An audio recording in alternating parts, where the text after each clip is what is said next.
I now want to look at some of the most common statistical functions used in Excel. The first function I want to put in B11, so I'm going to click in B11. In B11 I'd like to sum the values for March, so I'd like to sum B3 to B9. To the very far right of the Home tab in the ribbon, you have an Auto Sum button. If I click that button, Excel will wiggle around the cells it thinks I want to sum. The presence of blank cells has confused it, so I'm going to ignore the wiggle and I'm going to use my mouse to highlight B3 to B9. The sum of B3 to B9 is 326. If I click on the cell B11, move to the bottom right corner and get the thin black cross, I'll drag across to the cell F11 to populate the sum for the other months. The next function I want to apply is to go in B12, so I'm going to click in B12. In B12 I'd like to average the units for March. To the very far right of the Home tab in the ribbon is the Auto Sum and it has a down triangle. If I hit the down triangle, I'll get access to other functions like average. I'll then click on average and I'll highlight the cells I want to average, which are B3 to B9. When I press enter, I get 65.2. If I click on B12, move my mouse to the bottom right corner and drag the thin black cross to F12, I'll work out the average for the other months. The next function is to go in B13, so I'm clicking there. I want to use the count function to count how many numbers have been entered for March. I'll go to the right of my Home tab in the ribbon, hit the down triangle on the Auto Sum and choose Count Numbers.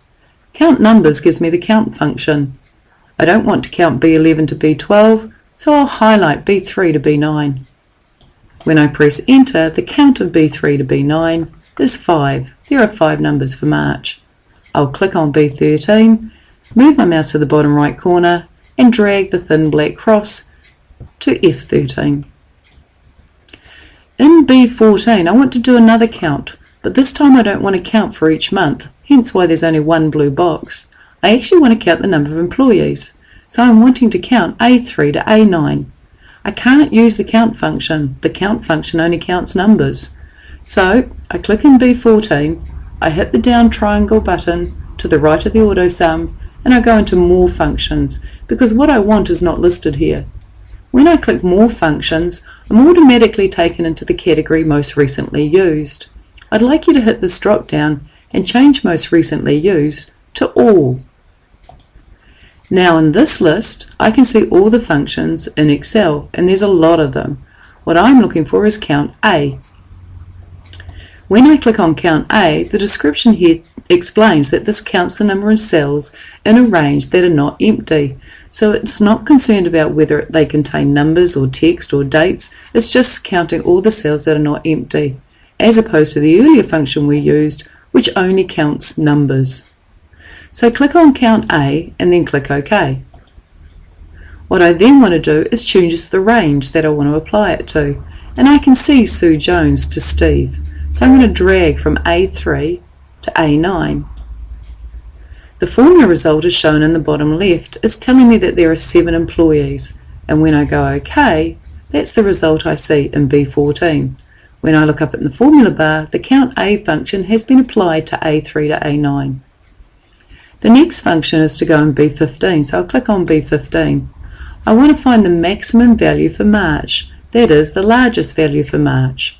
So I'll hit the down triangle to the right of the Auto Sum and I'll choose the function Max. I'll then use my mouse to drag over B3 to B9. And this is going to return the maximum value in that range. When I press enter, the largest value for March was 85. If I then click on the cell B15, move to the bottom right corner and drag the thin black cross, it'll work out the maximum for each month. I'm going to click on B16 to put my next function in. This time I'd like to find the minimum or the smallest value for March.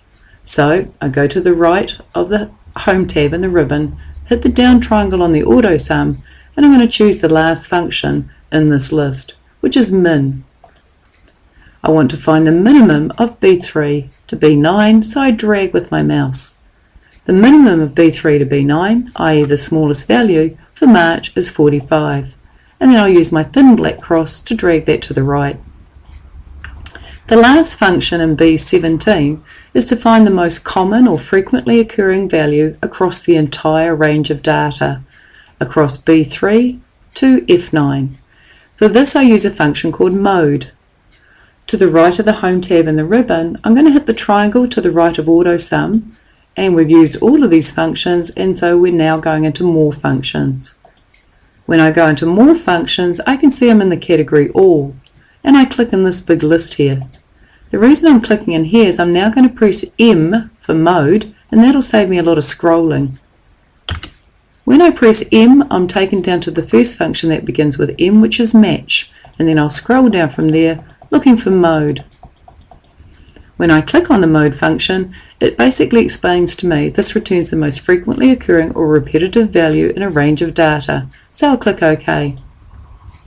I now want to highlight the range B3 to F9, and I can't see the cells because the dialog box is in the way.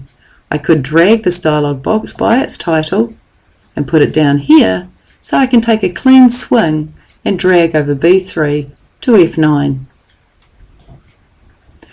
When I move the window up a little bit and look in the lower left, I can see the final result is going to be 65, so I go OK. 65 was the most reoccurring value in this range of data.